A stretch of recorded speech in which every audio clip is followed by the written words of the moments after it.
welcome to my channel, and today I am going to be doing a review of The Secret Lives of the Amir Sisters by Nadiya Hussain.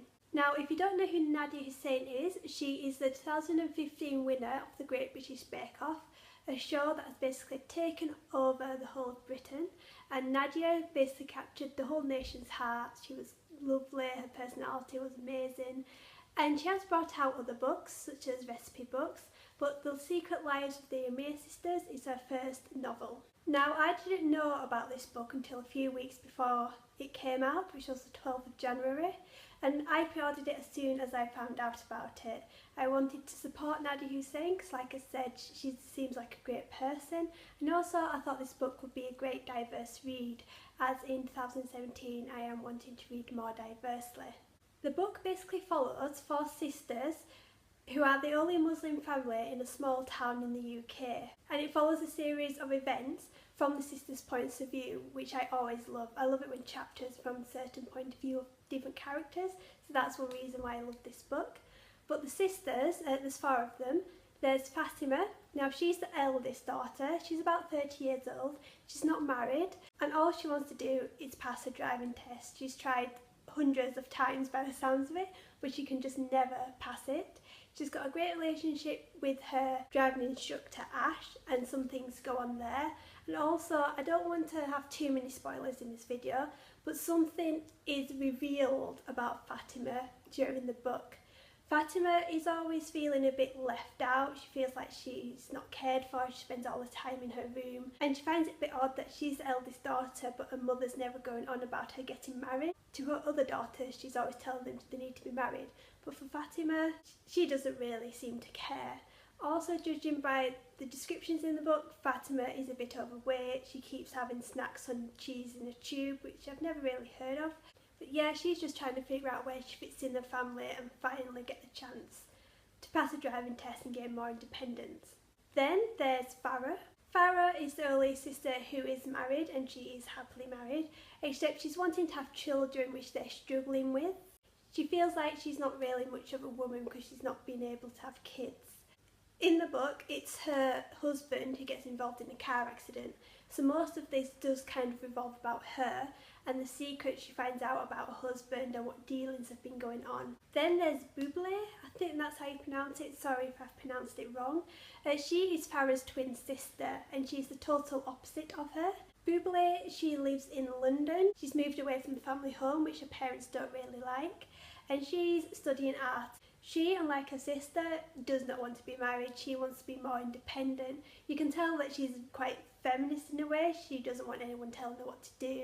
She doesn't think it's fair that her brother, he's the star person of the family just because he's a guy, even though he's away in another country and he never speaks to his family.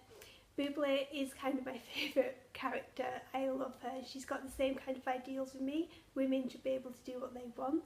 But she's not happy with Farah's husband because she doesn't believe he's good enough for her, and she doesn't think she should have settled down straight away. She should have gone and lived her life a bit more before she settled down. And then the youngest is May. She is 16, still at school, and she's doing a project which involves media and being on YouTube. So she's filming everything. She doesn't understand why people are telling her to put her phone away when they're in the hospital with Farah's husband. And you do find out a bit that she's being bullied at school because of her race, and also because people are a bit jealous because she's been quite successful in YouTube, getting a few thousand followers, which is quite good. But yeah, again, she's trying to figure out where she is because she's the youngest. People kind of like say, May, go do this, get out of the room, that kind of stuff. But the good thing about this book is that I loved all the characters. The sisters, I loved them all. They do have their own faults, but every family has faults. The other character I didn't really like was the brother and the mother. The mother's just a typical mother really, wanted everyone to get married, caring for the son, not understanding when the son does stuff wrong. And I didn't like the son. I don't really want to tell you why because I don't want to give away the book, but hopefully you'll read it and you'll find out why I don't really like their brother. The book follows the four sisters and the family after Farah's husband is involved in a car accident and he is in a coma. And basically the sisters all have to come together to support Farah, support each other, because it affects them all differently. And like I mentioned before, things are found out about what Farah's husband has done which causes Farah lots of worry and pain, and there's obviously consequences for all the other sisters in the family. The best thing about this book is that each chapter is from a different point of view of each sister, so you get to see everything from different points of view, which is the kind of book that I really like. I like to see things from other people's points of view, so you get to see May's point of view, Fatima's point of view, and I really like that. It gives each chapter a different feeling because each sister is totally different from the other, and I just think that's such a clever way to write a book like this. Because I think if it was just written generally as from someone looking in from the outside, it wouldn't be as good. You won't feel as connected to the characters. So I think that was a really good choice Nadiya made.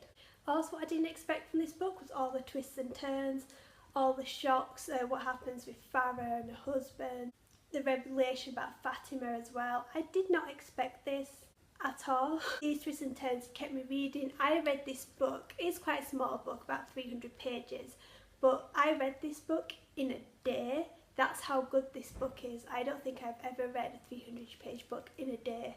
So Nadiya Hussain, you did great to keep me reading this book. As with contemporary, I'm not a huge fan. It can go either way for me. So I was a bit worried about reading this book. I would either hate it or love it.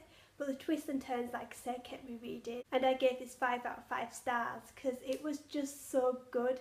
You need to pick this up. Not only is it a diverse read and it teaches you more about the Muslim families and the Muslim faith, it's just really good. But yeah, I think everyone should give this book a go, The Secret Lives of the Amir Sisters, just because, like I said, nice diverse read, nice family drama, to learn more about different faiths, different kind of lives, and you just fall in love with the characters. I really hope Nadiya Hussain picks this up again because I would like to see more of the sisters, especially how it ended. I can see that there's quite a lot left. I want to see how everything works out. But yeah, it was a very good book and I loved it, and the cover as well is so bright and it will just stand out on your bookshelf as well. But yeah, I think that's all I can say. I like to keep my reviews short and sweet.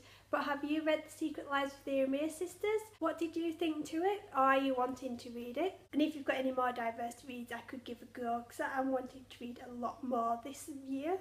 And as usual, you can always like or subscribe to this channel. And there's also my Twitter, Goodreads, Instagram and Snapchat to follow. So I will see you later. Bye!